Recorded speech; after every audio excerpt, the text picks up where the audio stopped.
Hi there! In this video, I'll give you a quick guide on how you can remove inactive private servers on Roblox. So please listen carefully to each step that I will be explaining because I will describe everything clearly so you can follow along even if your screen looks different. So the first thing that you will have to do is you will go to the create section and just click that and wait for your site to load.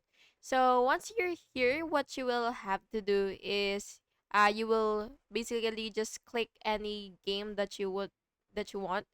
So what you will have to do is click manage experience. So just click that. And now that you're here, what you will have to do is you will look for private server stub or server management. So it depends on the terminology that your version has. So once you're here, what you will have to do is you will look for any server that is either marked as inactive or unused, and then you will just have to click delete or remove server. Then you will confirm the deletion when prompted.